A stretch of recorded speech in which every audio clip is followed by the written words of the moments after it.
Mas de que serve a fantasia na melancolia? Sentimos que ela, enfim, se cansa, definha na eterna tensão, essa fantasia inesgotável. Porque amadurecemos, superamos nossos ideais antigos. Eles se desfazem em pó, em escombros. E se não existe outra vida, então é preciso construí-la a partir desses mesmos escombros. Meu nome é Victor Gabriel, sou estudante de psicologia, atualmente no terceiro semestre. E hoje, meus amigos, nós vamos falar de um dos clássicos da literatura e mesclar um pouco de psicologia no meio, já que é a proposta desse canal. Mas antes de tudo, ajude esse pobre iniciante se inscrevendo aqui nesse canal, deixando o seu like e, se muito gostar do vídeo, também compartilhando. O livro em questão é Noites Brancas, de Fyodor Dostoiévski, ou Dostoiévski, assim como você preferir. É um livro que pertence a uma fase na qual o componente romantesco do autor era mais sensível, bem como também foi o meu primeiro contato com a literatura russa. É um livro muito curto, essa edição em específico tem apenas 110 páginas, outras até menos. Em um domingo qualquer você facilmente consegue ler ele do começo ao fim. Vale destacar uma menção honrosa a essa capa da editora Penguin que retratou muito bem o título do livro, Noites Brancas. Algo que me chama muita atenção nesse livro é a extrema solidão da parte de um dos protagonistas, que se autodenomina o sonhador. Vive com sua mãe, mas passa a maior parte do tempo vagando e se familiarizando com a cidade de São Petersburgo. E, é claro, imerso ali em seus próprios pensamentos. E isso está ligado diretamente ao título do livro, que faz uma comparação entre o sono e a vigília, ou a situação de quem simplesmente está sonhando acordado.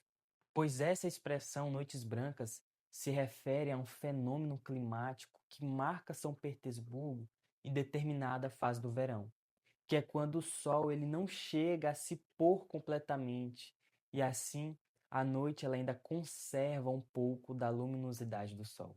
E talvez isso colabore para a situação do protagonista, já que em certas partes do livro o autor deixa claro que o tal sonhador, obviamente junto com as suas irreais experiências, perde completamente a noção de tempo. Em Noites Brancas, enquanto esse homem caminhava pelas ruas de São Petersburgo, ele acaba encontrando Nastienka, que naquele momento estava completamente em prantos, triste, sozinha, abandonada. E depois de um breve diálogo entre os dois, o sonhador, o pobre sonhador, acaba completamente apaixonado pela jovem. E então, desse ponto em diante, a trama ela toma rumos sem precedentes. E como eu não quero dar spoilers, né, do que se trata da história central do livro, eu irei parar por aqui. Porém, eu gostaria de dedicar os últimos minutos desse vídeo a um assunto que, ao meu ver, torna essa obra tão complexa. De uma hora para outra, tive a impressão de que estava sozinho, de que todos me abandonavam e se afastavam de mim. Naturalmente, você tem todo o direito de se perguntar: quem são todos? Pois afinal, já faz 8 anos que moro em Petersburgo e não conheci quase ninguém. Mas para que eu ia querer conhecer alguém? Mesmo sem isso, toda Petersburgo já é minha conhecida. E foi por isso que me pareceu que todos me abandonavam. Quando Petersburgo inteiramente se levantou da cama e, de repente, partiu para as casas do campo. Senti-me horrível ao ficar sozinho. E por 3 dias inteiros, vaguei pela cidade numa angústia profunda, sem entender absolutamente o que estava acontecendo comigo. E eles não me conhecem, é claro, mas eu as conheço.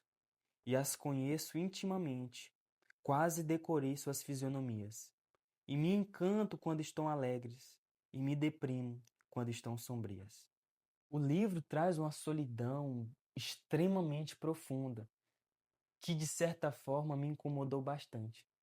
O simples fato dele ser familiarizado com os moradores da cidade meio que inibe a necessidade dele conhecê-los mais a fundo, a necessidade de se aproximar, se tornar mais próximo, amigo. E essa parte deixa a afirmativa mais clara. Seu nível de solidão era tão grande que ele ficou íntimo de fisionomia de pessoas que nem sequer o conheciam. Olha só que loucura. Em diálogo com Nastenka, como já mencionado anteriormente, ele se autodenomina o sonhador.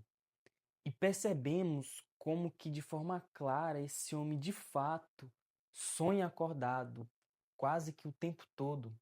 E trazendo para o campo da psicologia, diante de todo esse contexto que eu apresentei até aqui, ao ler esse livro, eu pude assemelhar toda essa situação a algo conhecido como devaneios excessivos.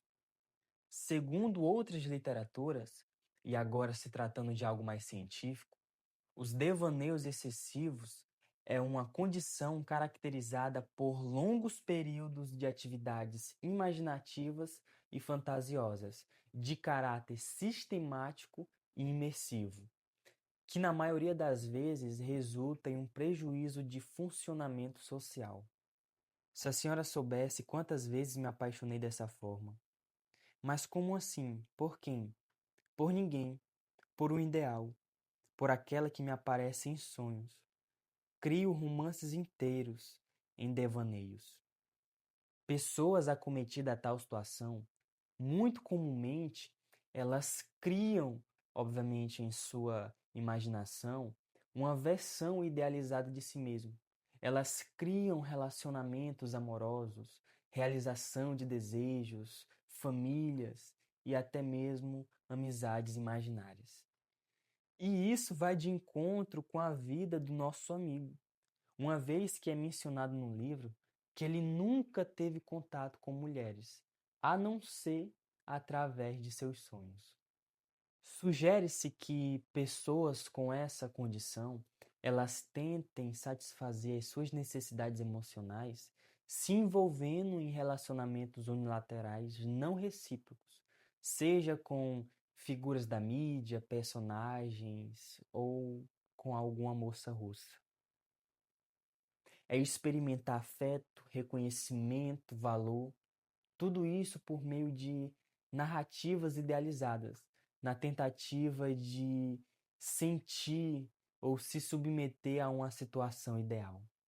A impressão que me ficou depois de ler esse livro é que o mínimo de afeto que o protagonista recebeu, um minuto sequer de felicidade, já foi o bastante para sua vida inteira.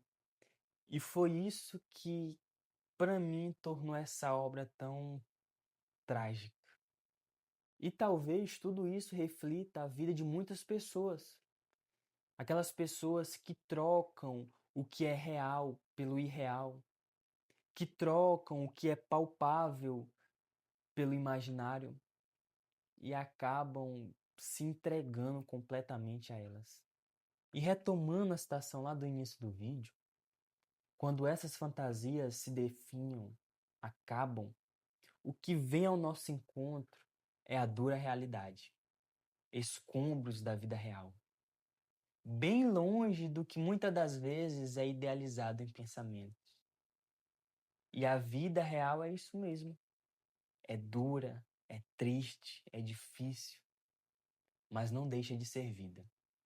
E se não há uma outra, o que resta apenas é reconstruí-la sobre esses mesmos escombros. Bom, esse vídeo vai ficando por aqui. Caso você queira se aprofundar nesse assunto, aqui na descrição eu vou deixar o link do artigo dos estudos no qual eu me baseei e no qual se referem aos devaneios excessivos. Eu também vou deixar o link desse livro aqui, caso você queira adquirir e descobrir o desfecho dessa história. Comente aqui o que você achou da obra, obviamente, caso você tenha lido. Se de alguma forma você já ouviu falar desse assunto, né, de devaneios excessivos, ou se já aconteceu com você alguma vez. Desde já, meu muito obrigado e até a próxima.